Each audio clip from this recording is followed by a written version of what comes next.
सभी को आदाब, नमस्कार, सत श्री अकाल, जय हिंद, जय भारत। उम्मीद करता हूँ आप सभी ठीक होंगे। उम्मीद पे दुनिया कायम है और वही उम्मीद करता हूँ कि आप सब भी ठीक होंगे। मुझे यकीन है कि आप ठीक नहीं हैं, लेकिन फिर भी ये कहना पड़ेगा कि आप ठीक हैं। मजबूरन कह रहा हूँ, मुझे मालूम है कि आप ठीक नहीं हैं। देश में कोरोना का बढ़ता प्रकोप जारी है। देश में नहीं बल्कि दुनिया में कोरोना बहुत तेज़ी के साथ बढ़ रहा है। जैसे जैसे रमज़ान नज़दीक आ रहे हैं वैसे वैसे कोरोना भी बड़ी तेज़ी के साथ बढ़ता हुआ नज़र आ रहा है। सभी भाइयों से, सभी देशवासियों से यही अपील करता हूँ कि कहीं पर भी भीड़ इकट्ठा ना करें, मास्क का उपयोग ज़रूर करें, ज़रा से भी लापरवाही ना करें।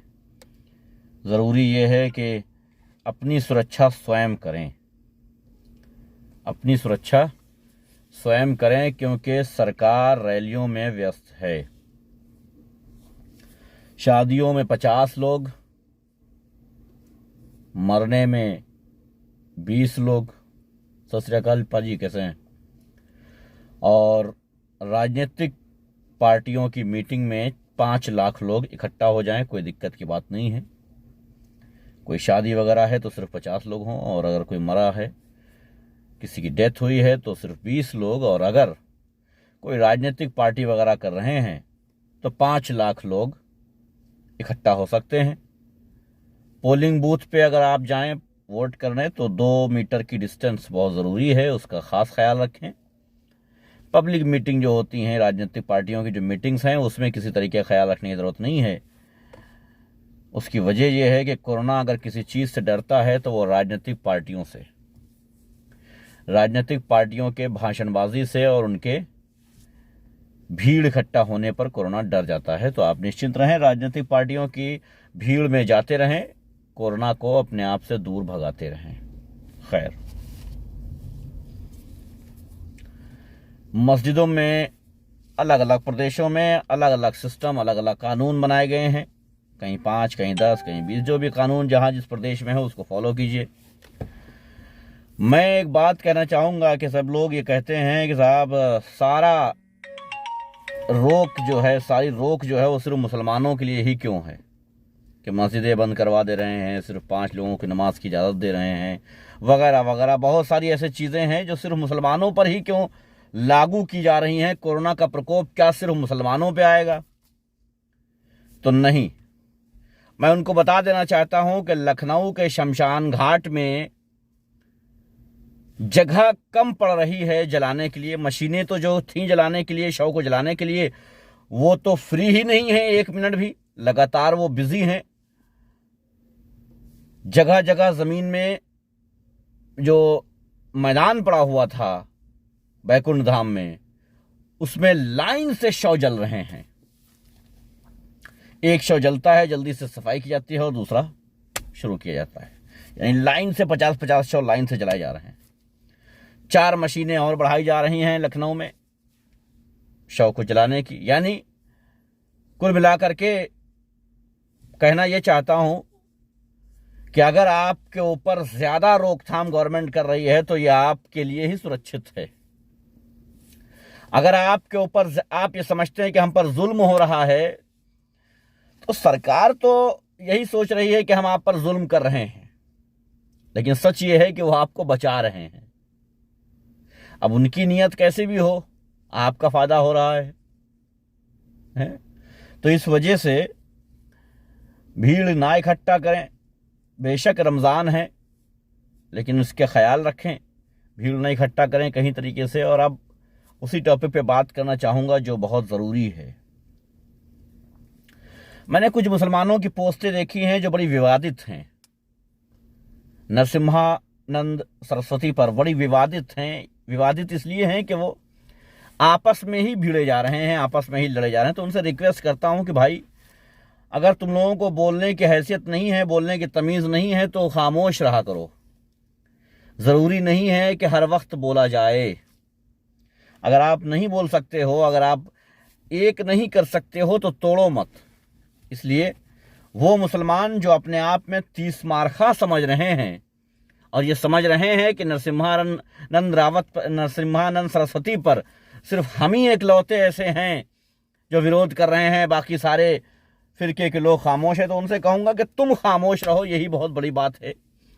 जो काम नरसिम्हानंद सरस्वती नहीं कर पा रहा है, मुसलमानों को आपस में भिड़ाना, वो तुम लोग कर दोगे। इसलिए तुम लोग खामोश रहो। तुम लोगों को जब बोलने की तमीज़, समझने की तमीज़ ना हो तो खामोशी बेहतर है। ये एक ऐसा मैटर है, ये एक ऐसा इशू है कि इस पे हर मुसलमान ज़रूर से ज़रूर बोलेगा, और जो नहीं बोलता है उसके ज़मीर का पता लगाना बहुत ज़रूरी हो जाता है। अगर आपको अब भी ये लगता है कि नरसिम्हानंद सरस्वती ने जो कहा है उस पर हमें खामोश रहना चाहिए, तो आपको ये सोचना चाहिए कि आज हमारी खामोशी कल आने वाले दिनों में हमारे बच्चों को किस जगह पर ले जाकर के खड़ी कर देगी। नाराजगी मुसलमानों से भी है मेरी। 5 लाख, 10 लाख, 20 लाख FIR तो अब तक हो ही जानी चाहिए थी, जो नहीं हुई है। इतनी कम से कम इतनी FIR तो हो ही जानी चाहिए थी। कोर्ट को हाथ जोड़ के कहना पड़ता है कि बस रुक जाओ, मैं इसको सजा दे देता हूं, मगर अब इसके ऊपर FIR ना करो। कानून की वो डायरी जो कहीं धूल खाती नजर आती हैं, वो रजिस्टर जो थानों में, कोतवालियों में धूल खाते हैं, उनमें सिर्फ एक ही नाम होना चाहिए था, नरसिम्हानंद सरस्वती। अब मुसलमान सो रहा है, वो अलग बात है। मैं वो वाला नहीं हूं कि साहब हिंदुओं जागो, इस तरह से मैं कहूं कि मुसलमानों जागो। मैं वो जागो वो वाला नहीं कह रहा हूं कि हथियार लेके निकल आओ। मेरे जगाने का मतलब हथियार लेके निकलने का नहीं है। मेरे जगाने का मतलब है जमीर को जगा लो, अपने जमीर को जगा लो। ये हथियार लेके निकलना कोई जगना नहीं होता है, ये जाहिलियत होती है, इसको जगना नहीं कहते हैं। इतना जग जाओ कि अपने हक के लिए बोल सको, सच्चाई के साथ बोल सको, अपने बच्चों के भविष्य के लिए आवाज उठा सको, इतना जग जाओ बस। मैं ये नहीं कह रहा हूं कि साहब जागो मुसलमानों, तुम तबाह हो रहे हो, हथियार उठा लो, नहीं, ये जाहिलियत है। इसलिए इतना जाग जाओ कि कम से कम आवाज उठा सको, और आवाज ना उठा सको तो आवाज उठाने वालों का साथ दे दिया करो, अगर हो सके तुमसे तो। वैसे मुमकिन नहीं है। जो लोग नहीं बोलते हैं वो कुछ भी नहीं करते हैं, जो नहीं बोलते हैं वो दूसरे की आवाज़ भी आगे बढ़ाने की कोशिश नहीं करते, न जाने क्यों, क्या रीज़न है। खैर, वो जाने, उनका काम जाने। तो कुल मिलाकर के साफ बात यही है कि वो लोग खामोश रहें जो आपस में लड़ाते हैं, क्योंकि इस दौरान लड़ाने वाले ऑलरेडी बहुत मौजूद हैं। हमें और अपने ही घर में ऐसे लोग नहीं चाहिए जो हथियार लेके पीठ में भोंकने के लिए तैयार रहते हैं। ऐसे लोग नहीं चाहिए।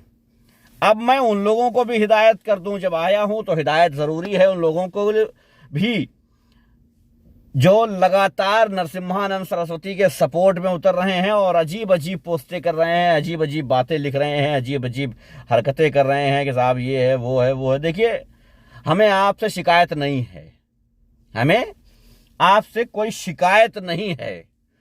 वजह क्या है? अगर आप हमारी औरतों के बुर्के पे इल्ज़ाम लगाते हैं, अगर आप उसको रोकने की बात करते हैं, तो हमें बिल्कुल किसी तरीके कोई ये नहीं है कि साहब अरे ये कैसे हो सकता है, नहीं, मैं शौक में नहीं हूं। क्योंकि आपके यहां, सुनिएगा गौर से, आपके यहां स्त्रियों को स्तन ढकने की परमिशन नहीं थी। वो अलग बात है कि हमारे यहां नकाब का, बुर्के का चलन है, लेकिन आपके यहां महिलाओं को, स्त्रियों को स्तन ढकने की भी परमिशन नहीं थी। वो तो अंग्रेजों का खैर मनाओ। मैं तो कहता हूं अपने सभी बहनों से कि भाई आप किस धर्म की हैं या आप जाने, लेकिन आप समझ जाइएगा क्या हकीकत क्या है। महिलाओं को स्तन ढकने का भी परमिशन नहीं था। वो तो खैर मनाओ अंग्रेजों का, जिन्होंने इस चलन को बंद किया। महिलाओं को सती होना पड़ता था, राख कर दी जाती थी जिंदा जला करके, उसको भी अंग्रेजों ने रोका था। तो हमसे ये ना पूछो कि हम क्या करते हैं। हमसे ये न कहो कि तुम्हारी औरतें कैद रहती हैं, तुम्हारी औरतें बुर्का पहनती हैं। अरे तुम बताओ कि तुमने ये स्तन ढकने का परमिशन तुमने कब दिया है? और अगर तुम ऐसा करते थे तो किस धर्म के हिसाब से करते थे और किस धर्म के हिसाब से शुरू कर दिया फिर से? अगर पहले वाला धर्म तुम्हारा माने तो ढकने की परमिशन नहीं थी। अगर अब वाला माने, अगर ये कहो कि हम अब धर्म को फॉलो कर रहे हैं तो अब फॉलो कर रहे हो, अगर और ढकने की परमिशन है तो पहले नहीं फॉलो कर रहे थे। यानी बड़ी देर से समझे, जब अंग्रेजों ने समझाया, तुम्हारा धर्म तुम्हें समझाया, तब पता चला। तो हमें हमारे धर्म के बारे में ना बताते हुए अपने धर्म में ही तलाशो वो चीजें जो तुम्हारे लिए बड़ी हानिकारक रही हैं। भाई क्या है कि हमें बोलना नहीं है ज्यादा, समझाना नहीं है ज्यादा, बस एक हिंट्स दे देता हूं कि भाई आता बहुत कुछ है, हमें आता बहुत कुछ है। हमें ना बोलना अलग बात है, हम ना बोले वो अलग बात है। आता बहुत कुछ है हमको। तुम्हारी ये रामायण, तुम्हारी ये गीता, तुम्हारी ये महाभारत, ये जो बुकें हैं ना, ये किताबें जो हैं तुम्हारी, ये जो हमारी जो किताबें हैं जिनकी रिस्पेक्ट होनी चाहिए, हर एक बुक की रिस्पेक्ट होनी चाहिए, हर एक किताब की रिस्पेक्ट होनी चाहिए। जिसमें छोटा बड़ा लिखा है ना, उसकी भी एक रिस्पेक्ट है, क्योंकि वो विद्या है ना, विद्या देवी है, तो रिस्पेक्ट होनी चाहिए। तो रिस्पेक्ट है, उसमें क्या लिखा है ये हम पढ़ सकते हैं, याद रखना। क्या लिखा है ये हम पढ़ सकते हैं, उसमें तर्जुमा करने की जरूरत नहीं है, मीनिंग की जरूरत नहीं है। साफ साफ लिखा है, जो लिखा है वो साफ साफ लिखा है, कोई भी समझेगा। ठीक है, तो इस वजह से वही बातें करो जो अच्छी लगें, वही बातें करो जिसमें अपना दामन खुद का ना फंसता हो, हैं? वही बातें करो तो बेहतर रहेगा। राजनीतिक पार्टियों के चक्कर में आकर के अपने आप को तबाह तो कर लिया तुमने। मुसलमानों को बर्बाद करने के लिए, तबाह करने के लिए तुमने अपने आप को और देश को तो तबाह कर लिया है। अपने बच्चों के भविष्य को बचा लो, ये बेहतर होगा। जिस 20% मुसलमानों को बर्बाद करने के ख्वाब देख रहे थे तुम ना, मैं कसम खा के कहता हूं कि वो 20% मुसलमान आज भी बगैर बिरयानी के रह नहीं पाता है। अरे बहुत गरीब होगा तब भी वो हफ्ते में एक बार बिरयानी खाइए लेता है, समझ रहे हो ना, मगर बगैर बिरयानी के रह नहीं पाता है।